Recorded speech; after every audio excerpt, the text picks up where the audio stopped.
travel, food, travel.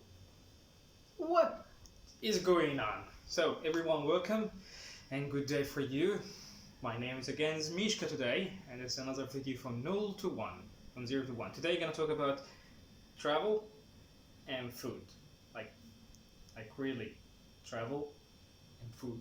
So, what is the link between travel and food? What is travel and food? And by the way, that's a history can go back to the first man. When I'm talking about the first man, I'm talking about the real first man, like the caveman, like we study in history books. So, think about it again. Food and travel are so associated to each other. They like really link it to each other. You just cannot go to any country and not trying their local food. That's it. It's so linked to each other that there is people travel to some places only for food. I remember I was someplace reading about this man. He was a rich man from the USA, and he said that every weekend he traveled to France to eat some kind of dinner and back again. That's how much is crazy is about food. That's how much you really you can spend hundreds and thousands of dollars on food. So what is the link between travel and food? The thing is between travel and food, as I told you, back to the old days, the first man.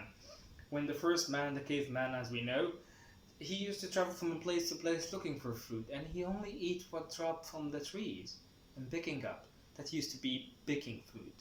And then fire, fire allow him to cook some food. He go a little bit more, cutting his praise, cook it, barbecues. I know, it sounds ridiculous, but that's exactly what happened. So again, let's link both of them together. Food and drinks are like in the same category here. When you're talking about food, you're talking about drink at the same time. Without the people who travel, we wouldn't know a lot of kind of drinks and food that you know now. Did you ever know that because of someone traveling, we are drinking coffee now? Wow, yeah, because someone who used to travel from place to place, that's why we're drinking coffee. He got the coffee from a place and he moved with it to another place, and that's why we drink coffee. People in England will understand that. Tea. The country who speak only English and they never pronounce the T. Where did you bring the tea? Don't tell me that the tea is growing up in some place in London. Not gonna happen. And never gonna happen. You bring tea from India. And that's how. Someone traveled there, he found out, he figured out about this kind of food and drink, and he bring him with them. So when you travel, you don't travel alone.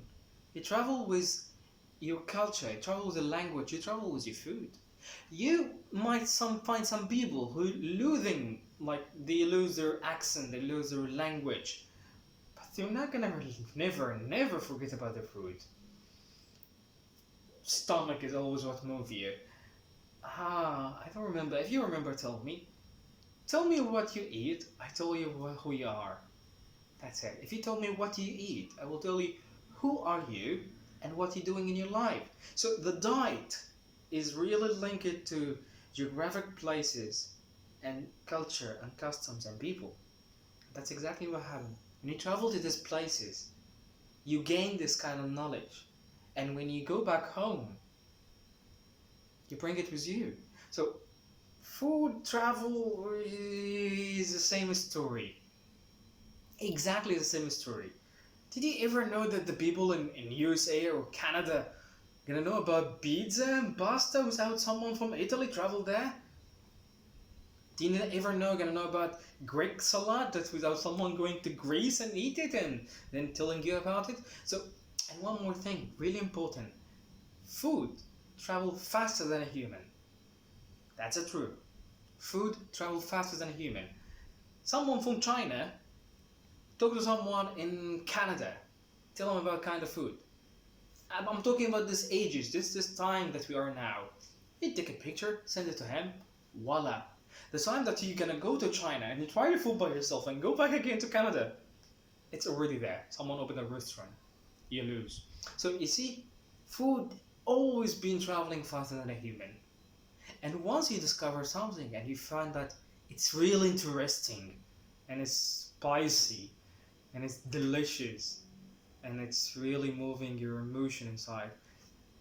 That's why you're gonna travel, because you want to try this kind of stuff. You want to try this juicy kind of food that's everyone talking about. You want to try this kind of food that someone took a picture in a restaurant, let's say in German. See? So food and travel is almost the same. Some people travel for food. That's a lot of people travel for food, only for food. The food experience itself telling you everything you need to know about the place you're going to. If these people love spicy food, you're gonna know about the weather. If these people love this cheesy food, you're gonna know where you're gonna go. Europe. If these people love a lot of oil, you definitely know what I'm talking about. So you see, food and culture is almost same. You want to experience something really deep? Try some food. I'm gonna talk to you later. Have a nice day, stay safe, stay positive, 0 to 1.